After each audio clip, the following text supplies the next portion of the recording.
माननीय नायब सैनी जी, जिनके बारे में कहूंगा कि तूफानों में जो चिराग जला दे, ऐसा हो नेता जो सूबे को सजा दे, सूबों के खुशबू से महका दे। वही माउदी मनोहर लाल जी, जिनके लिए मैं ये कहना चाहूंगा, जो दुनिया को दिखाई दे, जो दुनिया को। माननीय मुख्यमंत्री जी, सरदार मोहर सिंह भाटिया जी का जो विभाजन के समय 7 वर्ष के थे, सभी बुजुर्गों के प्रति उन्होंने एक सिंबॉलिक रूप से ये सम्मान प्रदर्शित किया है।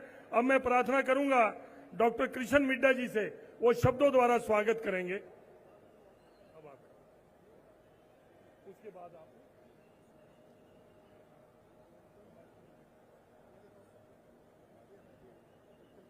भारत माता की, भारत माता की।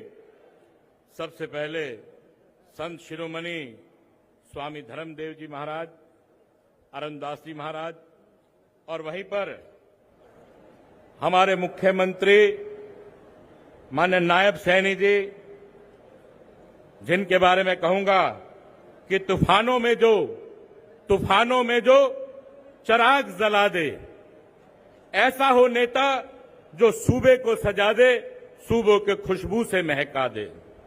वहीं मेरे पिता तुल्य केंद्रीय कैबिनेट मंत्री आदरणीय श्री माउदी मनोहर लाल जी, जिनके लिए मैं ये कहना चाहूंगा, जो दुनिया को दिखाई दे, उसे कहते हैं खामोशी। जो दुनिया को दिखाई दे, उसे कहते हैं खामोशी। जो आंखों में दिखाई दे, उसे तूफान कहते हैं। मैंने कर दिया एक एक रुखसत अपने अंदर से सब कुछ, मैंने कर दिया एक एक करके सब कुछ रुखसत, मगर एक चीज बाकी है जिसे ईमान कहते हैं। वही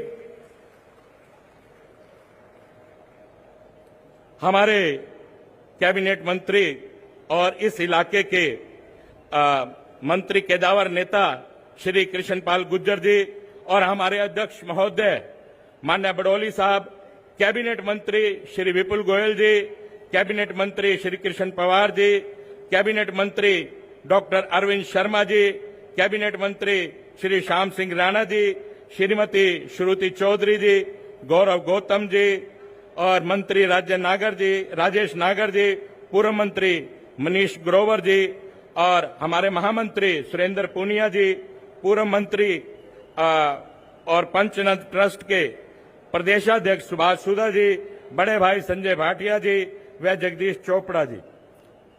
आज हम लोग एकत्रित हुए हैं विभाजन विभाषिका को लेकर। मैं धन्यवाद करना चाहूंगा हमारे देश के प्रधानमंत्री जी का, जिन्होंने इस दिन को चुना। ये दिन वो दिन है जो लाखों लोग तबाह होकर इस हिंदुस्तान की सरजमी पर आए। बहुत से लोगों ने अपनी शहादतें देने का काम किया। जब 1947 की बात थी कि आजादी का अवसर है, चारों तरफ खुशियां ही खुशियां मन रही थी कि हम आजाद हो रहे हैं। वहीं पर ऐसा दिवस आया, कुछ राजनेताओं की वजह से उस समय के राजनेताओं ने अपनी कुर्सी पाने के लिए, सत्ता हथियाने के लिए इस देश के टुकड़े करने का काम किया। जिन्ना और नेहरू जी ने प्रधानमंत्री बनने के लिए एक ऐसा षड्यंत्र रचा जो आज आप सब लोगों के सामने है। कहते हैं राजनीति अगर देश के लिए हो तो धर्म बन जाती है, और वरना कुर्सी की हवस हो तो सरहदों में बट जाती है। ऐसा काम उस समय कांग्रेस ने करने का काम किया और अपनी गद्दी को हथियाने का काम किया। लकीरें खींच दी जब सरहद के नाम पर इंसान बट गया, मजहब के नाम पर वो दर्द आज भी आंखों में कैद है जो बंटवारे के नाम पर सह गए हम लोग। साहब, वो ऐसा बंटवारा था जिसको सुनकर भी दिल और दिमाग के अंदर सिरहन पैदा हो जाती है, हमारे रोंगटे खड़े हो जाते हैं कि किस प्रकार का यह बंटवारा था, जो 10 लाख से ज्यादा लोगों की शहादतों के ऊपर यह बंटवारा हुआ, उनकी लाशों के ऊपर यह बंटवारा हुआ। लेकिन इतिहास के अंदर उनका कोई जिक्र नहीं, कहीं कोई इतिहास के अंदर बताया नहीं गया।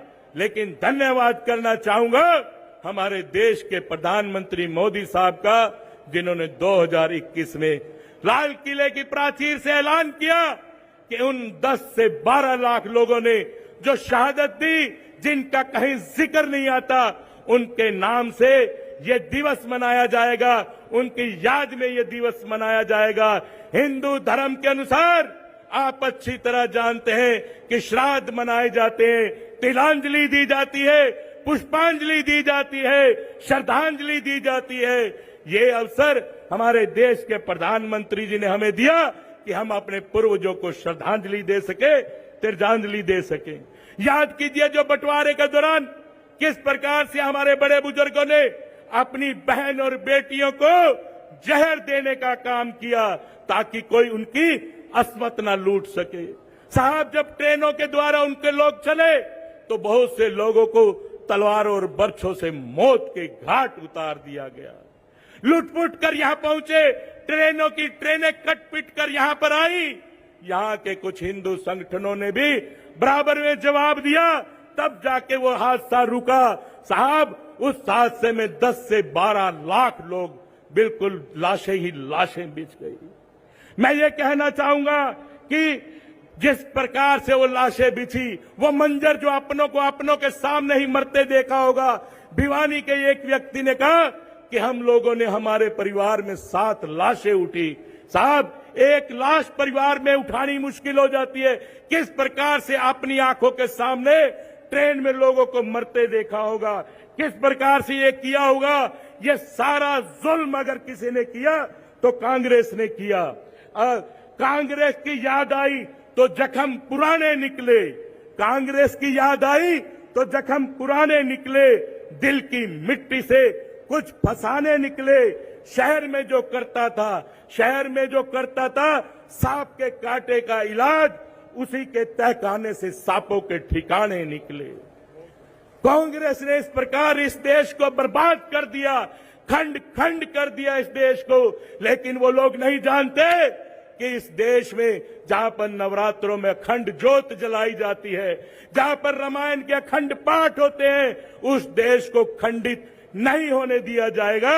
अब उस देश को खंडित नहीं होने दिया जाएगा।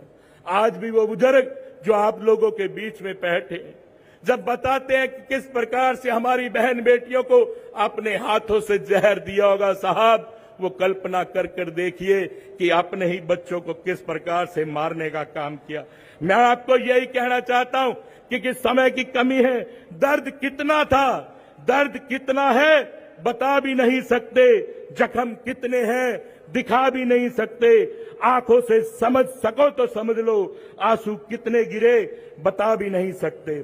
और ये हादसा यही नहीं रुका, हम वहां से लुटपुट कर आए और यहां आकर फिर लुटे।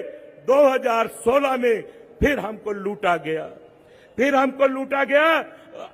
एक मिनट सिर्फ, फिर हमको लूटा गया। मैं धन्यवाद करना चाहूंगा बाबूजी मनोहर लाल जी का, जिन्होंने उस समय जो आग जनी हुई लोगों को किस प्रकार से दोबारा बसाने का काम किया। मैं पूछना चाहता हूं उन लोगों से, जुबान तो खोल, जुबान तो खोल, नजर तो मिला, जवाब तो दे। जुबान तो खोल, नजर तो मिला, जवाब तो दे। मैं कितनी बार लूटा, हिसाब तो दे। हमेशा कांग्रेस हमको लूटती आई साहब, हमेशा हमें कांग्रेस लूटती आई। मैं समय की कमी है, बार बार हमारे बड़े भाई कह रहे हैं कि जल्दी समाप्त करो, लेकिन मैं आप लोगों से यही कहूंगा कि धन्यवाद करता हूं हमारे बाबूजी मनोहर लाल जी का, जिन्होंने देश के प्रधानमंत्री जी के कहने के बाद इस दिवस को मनाया। क्योंकि हमारे पितृ भी, मैं ये कहूंगा कि ऊपर बैठे हुए हमें आशीर्वाद देते होंगे। और यही कहूंगा कि आज हर आदमी जिसे रेफ्यूजी कहा जाता था, शरणार्थी कहा जाता था, वो आज एक ही बात कहता है कि जब मैं मर जाऊं तो मेरी अलग पहचान लिख देना, मेरे कफन के कोनों पे हिंदुस्तान लिख देना, हिंदुस्तान लिख देना। जय हिंद, जय भारत, जय हरियाणा।